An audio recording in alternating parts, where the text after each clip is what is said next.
Selamat malam, saudara-saudari yang terkasih dalam Tuhan Yesus Kristus. Perkenalkan, nama saya adalah Frater Ardi dari Paroki Santo Gregorius Agung Kutabumi.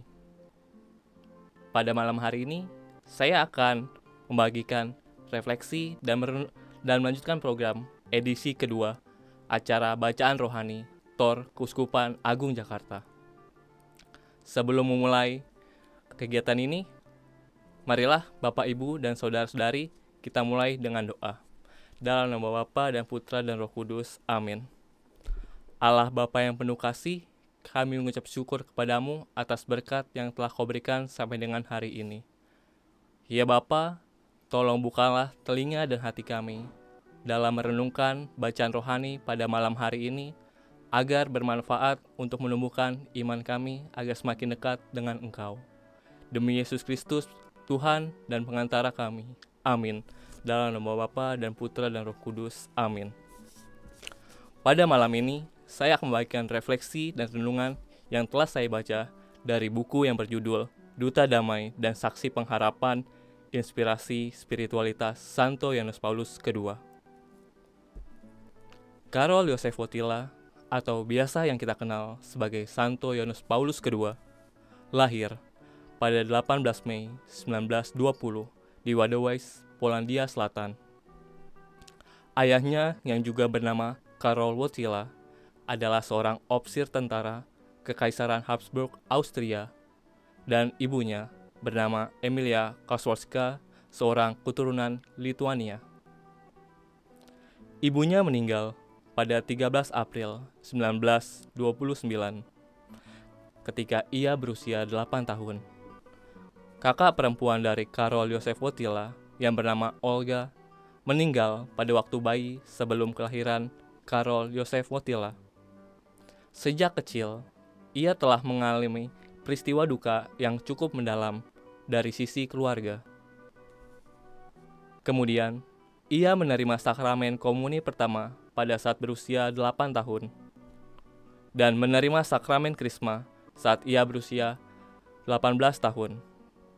Masa kecilnya diwarnai kontak insentif dengan komunitas Yahudi di Krakow yang saat itu diduduki oleh Nazi.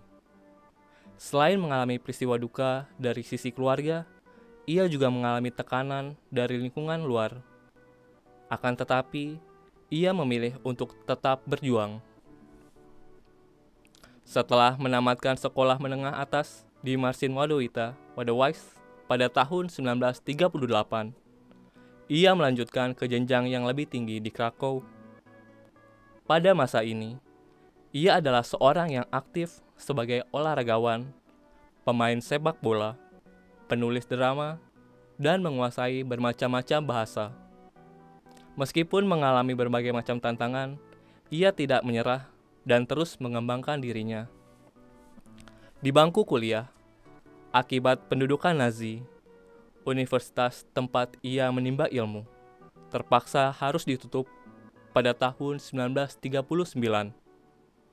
Akhirnya, ia memutuskan untuk bekerja di sebuah pertambangan sebagai budak kasar. Ia di sana bekerja selama 4 tahun, dari tahun 1940 sampai dengan 1944, untuk dapat bertahan hidup dan untuk menghindari deportasi. Di tengah-tengah keganasan perang pada tahun 1942, ia yang sedang sibuk bekerja untuk mencari nafkah dan bertahan hidup, merasa terpanggil untuk menjadi seorang pelayan Tuhan. Secara sembunyi-sembunyi, ia akhirnya mengikuti pembinaan calon imam di sebuah seminari tinggi Uskup Agung Krakow. Pada 1 November 1946, ia ditabiskan menjadi seorang imam. Pada masa liburan, ia tetap setia menjalankan pelayanan imamatnya di tengah-tengah imigran Polandia yang datang dari Prancis, Belgia, dan Belanda.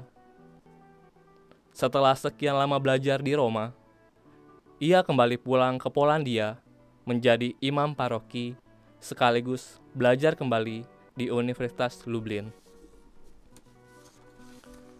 Ia juga terlibat dalam Konsili Vatikan II dan mengambil banyak bagian dalam penyusunan materi Gaudium et Spes, atau yang sebagai kita kenal konstitusi pastoral tentang gereja dalam dunia modern, dan Dignitas Humanae, yakni pernyataan tentang kebebasan beragama.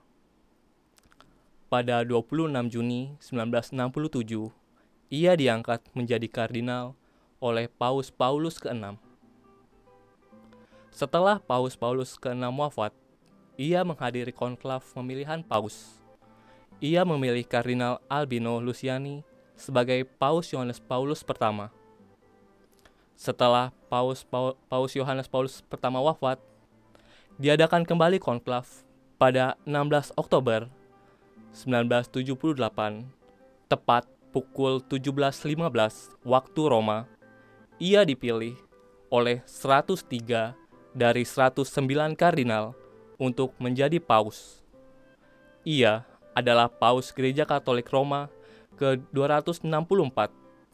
Ia memilih nama yang didasarkan pada ketiga pendahulunya, yakni Yohanes Paulus II, sekaligus meneruskan karya dari paus sebelumnya.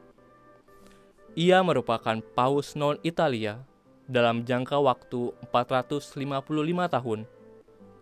Banyak yang menyebutnya sebagai sang pria dari negara yang jauh. Bagi Paus Yohanes Paulus II, kehidupan manusia sangatlah berharga, sehingga tidak boleh ada seorang pun yang berhak atau menguasai, bahkan meniadakan sesamanya. Selama masa kepausannya, ia sudah berkunjung ke berbagai negara, sebanyak 129 kali. Ia senantiasa mengajak para pemimpin negara dan semua orang untuk bersama-sama hidup dalam damai. Dengan demikian, Paus Yohanes Paulus II menjadi teladan perdamaian bangsa-bangsa.